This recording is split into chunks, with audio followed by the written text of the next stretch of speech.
Okay, I think we're going. Okay, today is February 20th, roughly, Yeah, 2026. I've lost And track. I'm in a home that Max and Cynthia Snider built in roughly 1972 with one of their sons, Richard Snider, 79 years old, Steve Cook, 73 years old. We're going to try to tell something about our lives that somebody someday might want to listen to. Yeah. So I'll start off by asking you to tell us a little bit about Max Snider. That's Okay. Richard's father. My dad. My dad loves to play golf. He, I guess, enjoys working in his auto parts store. I always knew him as the dad that went to work and worked in an auto parts store. Um, and on Sunday we wouldn't see him because he would go play golf. Um, or we would go to a country club, and I remember that my dad was a member of a country club, so our whole family would go, and we would get to swim and hang out at a big swimming pool at whatever country club this was. While he played golf, and then in the evening they would announce who won what, and he would always win something, and we would get to choose, if we wanted a toaster or a waffle iron or coffee maker or something. So he was a good He golfer. was a very good golfer, and would anytime they had pros that would come to the club to play, he would usually get matched up in their heat or whatever it is. So could he like shoot par on an 18 hole, like 72 or He something like could. that, or He in could. the 80s or 90s, or Yeah, and when I look at and think about who he was real calm, and the way he played golf was real calm and smooth, yeah, and had a real smooth swing that would go where he wanted it to go. Um, Played golf with him once or twice. Never really got into the sport, never really got into doing that, probably disappointed him. But I would never keep up with him, so I would have to make a step function to get to his level oh to yeah. go. Otherwise, he'd be saying, "Come on." So, So where was Max? Do you know what year he was born or where he was born? yeah, so Max, as a person, grew up in a little town of Bremond, Texas, which is west of West. So west is north of Waco. So he was in a little town that was west of the town of West, and a little sort of a Czech and Polish community. Had a brother and a sister, and I've met both of them at one point. But he grew up there as Maximilian Sohoviak. He was never sure what his birthday date was because it was written in a church Bible or church ledger tagged to his christening or his baptism, and so a lot of those dates were probably mixed up as to what was really his birth date. So he celebrated several different days as birth dates. Interesting. But lived there. His brother Johnny was married to a lady named Teresa, and they lived in Waco for as long as I know, as long as I ever knew them. And we weren't close to them and would occasionally go see them in Waco. And I remember them living in a little tiny house, nothing fancy. I can't recall ever having any children, so they never really had a house built, for a bunch of kids. Now, did he go to high school or in college, and what was his education? He did not go to college. I don't really know his whole high school history.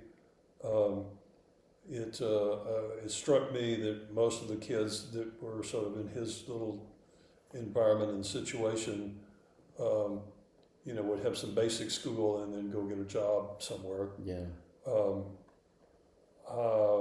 And he was how old? World War II came along. Yeah, I don't, in that gap between being born and being in the military, I really don't know much about that window of time. Um, I know that his sister had two children, and those two children grew up with other children in that community of Bremond, the little Czech community, and that those two children had a bunch of friends and cousins in that area that I never really had much to do with, and Debbie and I, and my mom and dad never really had much to do with all those. I learned sort of that group of cousins existed once when my cousin Paul, which we'll talk about in a minute, but basically when my cousin Paul invited me to go meet with some of his cousins, some of the people he grew up with in this little Bremond. So Paul would have been a kid in his teens, growing up with a bunch of other people in this little town before he came into my life in some way. And so I followed him to a really fancy house in a really fancy gated neighborhood where a Mr. Rapolo, who owned a series of pizza places in Austin, lived. And what I gleaned from that is that there's still a bunch of cousins that sort of came out of this little Bremond town that grew up and migrated into the Austin area and got into the pizza business. So what happened to your dad when it came World War II time? Yeah, so in World War II, he was assigned at the Randolph Air Force Base, which I think was in San Antonio. And this was pre-being married or pre-meeting his wife, my mother. So he was in the parachute packing department of the Army Air Corps. And the job obviously was to get the parachutes put together so that the parachute folks could, the paratroopers would have parachutes. And what I knew of that was that almost all the hundreds of people that worked packing parachutes that ultimately reported to him as the parachute packing guy were young women. So he had a job in the military supervising a whole building full of young women that had volunteered and that were either in the service or they had volunteered through some whatever you do when you're not in the service. Did he ever tell you any stories about? He never did, but I suspect there probably was some. My dad was a real good-looking guy, and I think even your mother used to call him young Cary Grant. Oh, yeah. Yeah. So we talk about. I think she always admired him. What that was. So I always wish that that I could grow up looking like him. Did he have any hobbies?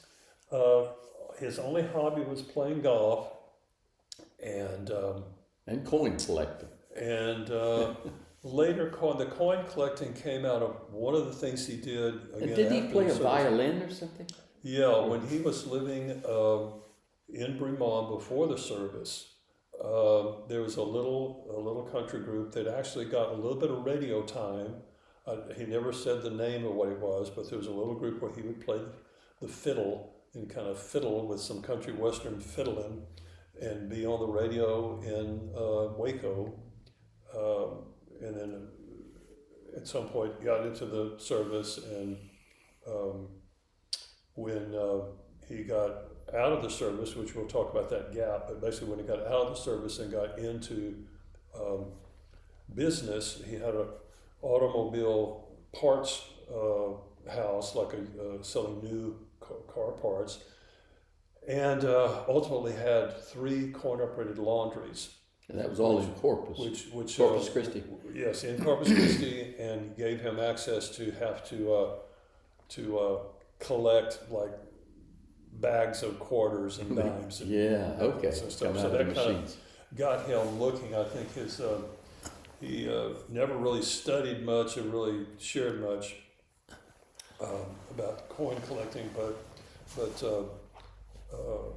had to process all that change and look for old dates, thinking that old dates would probably be of some value. So my brother Jim and I inherited piles of pennies and dimes and quarters and a few silver dollars.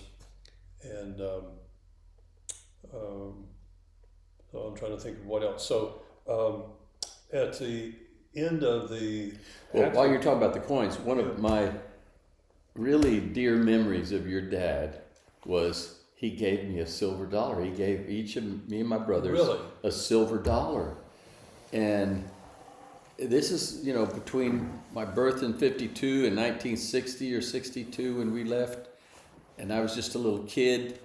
And that meant so much to me to have that silver dollar. The other memory I have is of Pawpaw, you know, our grandfather on our mother's side, giving me a pack of juicy fruit gum. And those two memories, the silver dollar from your dad, the juicy fruit from my grandpa, that's about, and the fact that he's such a nice, quiet, calm man yeah, is some of my few memories of him. yeah. Describing my dad, he was definitely calm. In as an older man, still running his automobile, his automobile parts store. Um, he would he had a couch in his office, and he would go take a siesta about 3 in the afternoon. Mm-hmm. And it was interesting when you were there. All of the people working for him would know Mr. Max is taking his nap. He's taking his siesta. Now, did he learn a lot about cars from Pawpaw or JW, or how did he end up No, with car parts? yeah, he after the war was over, he was assigned from Texas back to Oklahoma, to Tulsa, Oklahoma, where there was a big military surplus depot, and he was assigned to help sell stuff there. And we had sort of joked about, did some of that stuff get back into our family through JW? So I don't know the detail. I know that he was in Tulsa, Oklahoma. Somewhere in that window, he had married my mother, and they had me. And so I was born in Tulsa, Oklahoma. Um, Always have to kind of live down not being a native born Texan, but I got here as quick as I could. So I got here within, being 1 year old. I was living in Texas. So he was in the military equipment surplus, and he and JW got together and decided that used, the car parts and used cars and building material and they just kind of looked at the country was going to be in a rebuilding state. People weren't going to be rich enough to buy new cars, and the factories that used to make cars had switched over to making Jeeps and tanks and stuff. And so their vision of like what would be successful was repairing old cars, rebuilding things, sort of just our uncle got into the construction business, set up an area with wood and plywood and stuff, and my dad built an automobile parts storage and part sales, and right behind them they had a shop that you could put 6 or 7 cars in, and they had some local guys that would run that and fix cars back there. I was never quite sure of what our involvement was, but there was a shop back there that would come buy parts from my dad and take them back and fix cars. And I remember the neighborhood. That neighborhood was all Hispanic. You could walk down to the end of the little strip center, and there was a Mexican guy there that would cut your hair for like $2 or something. And if you were grown up, you could get a shave. All the typical like old timey barber stuff. And I don't really remember where you would eat there. I think there was a drugstore somewhere there that you could stop and probably get something to eat. But the highlight was across the street was a Mexican nightclub. And Saturday and Sunday night, don't go on the street because people are out there fighting and shooting and cars scratching. It was a get Rowdy. drunk and have fun, rowdy nightclub right across from our parts store. Oh my gosh. And we'll talk about that later when we're talking about my life involved here. But so I don't remember much about my dad spending a lot of time with us. Like I said, in his spare time, he would run off and play golf. He worked a ton. He would go open the parts store, 6 a.m, come home at 7 or 8 or 9 o'clock or something, and depending on how, whether people were coming over, knocking on the door. I know I worked there to help him someone in my teenage years, and people would be lined up at 6 a.m. wanting to buy parts for stuff that they're fixing, or they might wander in and knock on the window at 8 o'clock when you're trying to close up, and they got to get some brakes, parts. I imagine he was really good with the public. He was. His relationship with customers was probably very pleasant. We would deliver to people, and I'm sure we lost a lot of money on some things, because we delivered to people, and they would tell us that they couldn't collect. They just can't fixed pay it for it. You can't pay for it. And, I'm sure we had some of that. I know some philanthropy going on. And the customer service in terms of somebody would be buying a $6 part, and we would drive across town and give it to him, and not charge him a delivery charge. At some point, we opened a second. My dad opened a second auto parts store that we don't really remember too much about, but it was in another area. And one of the guys that had been working with him a while would work there, and he would juggle back and forth and move parts back and forth. And we had a bigger warehouse inventory on Morgan Street. So tell me about your childhood and Max. Was he loosey-goosey or disciplinarian, or did you have rules, or you don't remember much about that? Because I know your mom was a little more domineering than Max. We would have been with my mom more. Yeah.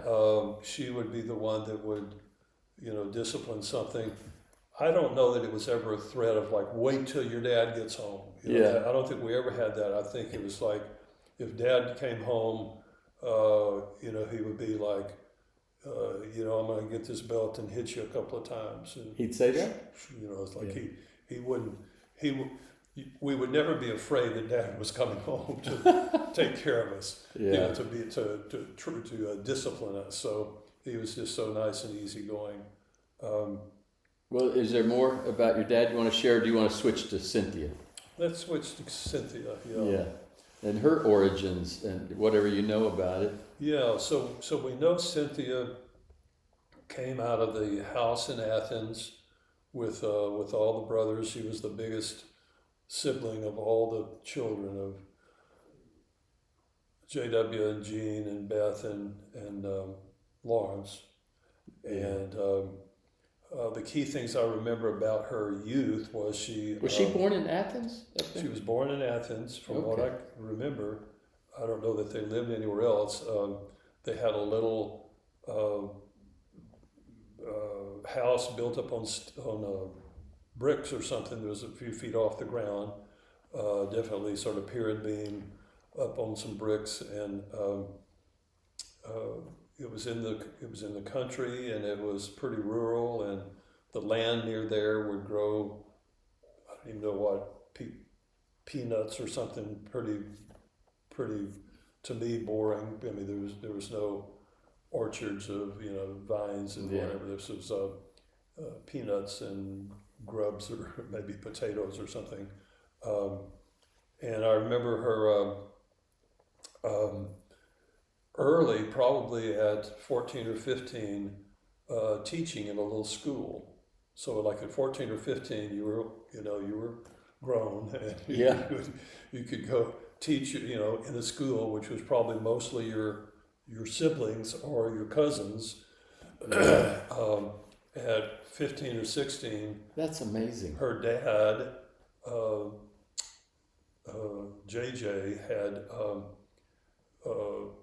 set up one of the first, I guess it was a Chevrolet GMC car dealerships in around Athens. And so she, as a 14 or 15-year-old, had a brand new, whatever it would be, Chevrolet, Oh, whatever, and was, and they could drive at that and she age. could drive it, before she was 16. So I don't remember too much about that. She ultimately ended up going to college. She ultimately was a teacher. She ultimately continued her education. I don't know the details of her being in the military, whether she was commissioned as in the military or whether she was just a volunteer doing something. She did not work in the parachute packing. She did not meet him during any of the parachute packing experience, but she did something administrative in there.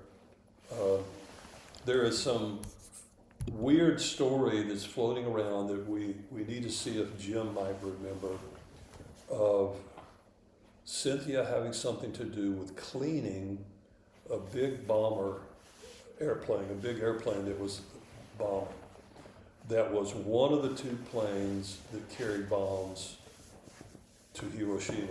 There was some weird story in our history that we kind of need to follow up on.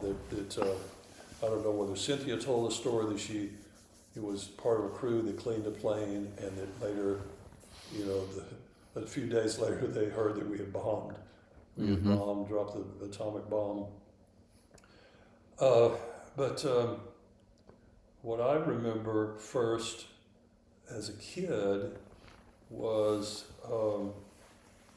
I don't remember us living in the apartment over the auto parts store. I remember us. Let's pause for just a second. I want to see if this is working. Okay.